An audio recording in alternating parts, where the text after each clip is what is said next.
Le discours discriminatoire envers les femmes se retrouve partout. Certes, avec l'avènement des réseaux sociaux et surtout avec l'intelligence artificielle, il y a eu une démocratisation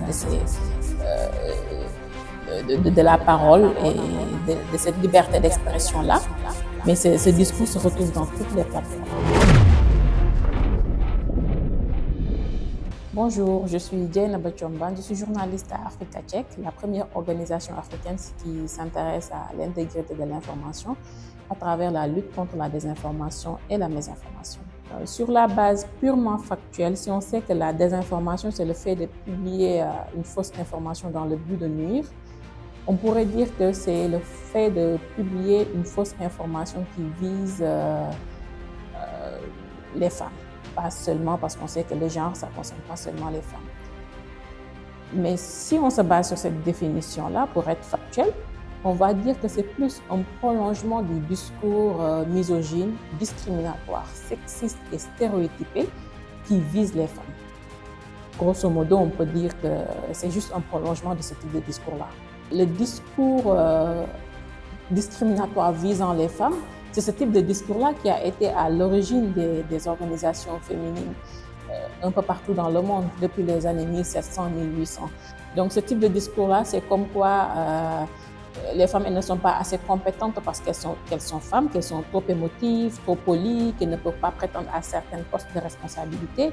Pour ce qui est des femmes journalistes, ce type de discours, c'est qu'elles ne sont pas assez compétentes pour traiter les sujets en rapport avec la politique, les sujets en rapport avec l'économie, parce que c'est trop technique pour ces femmes-là.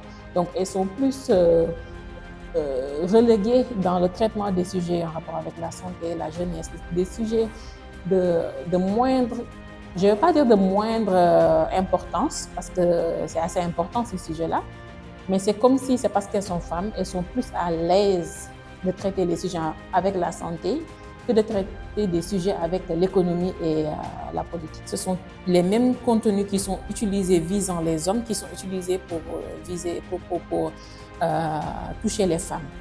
C'est des contenus manipulés. Lorsqu'on prend par exemple une vidéo d'une femme, on la manipule pour dire que parce qu'elle est femme, donc c'est elle qui a fait ça, comme on peut le voir sur la désinformation qui vise telle communauté, qui se base sur un discours de haine visant telle communauté.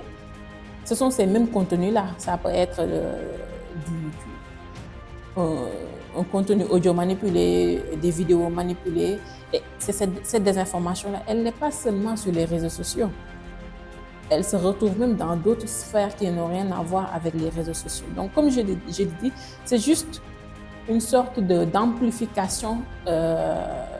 Le terrain de cette discrimination s'est plus ou moins amplifié sur les réseaux sociaux. On a observé que c'est lors des périodes électorales que cette discrimination est beaucoup plus observée. Pas forcément les femmes journalistes, on l'a vu par exemple dans les joutes électorales où des femmes ont été candidates. Il y a eu des contenus qui ont été publiés parce qu'elles sont femmes. Ces contenus-là les visent directement. On a vu lors de la récente présidentielle américaine, des sondages ont montré que, bien vrai que les États-Unis c'est un pays démocratique, la plupart des personnes sondées ont dit qu'elles n'étaient pas prêtes à voter pour une femme.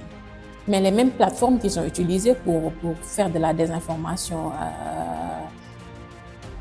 purement simple, hein, c'est les réseaux sociaux, c'est les médias, c'est aussi dans les espaces de débat et tout.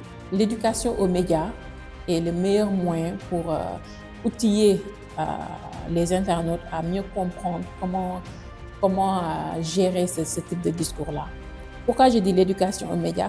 Dans le sujet de la désinformation, on a compris que le fact-checking était une réponse essentielle et très importante parce qu'en vérifiant une fausse information, on peut participer à réduire la viralité de cette fausse information-là. Mais on a aussi compris qu'en faisant une communication autour du processus de fabrication de l'information, on peut outiller le public à se préparer face à cette désinformation-là pour ne pas la partager.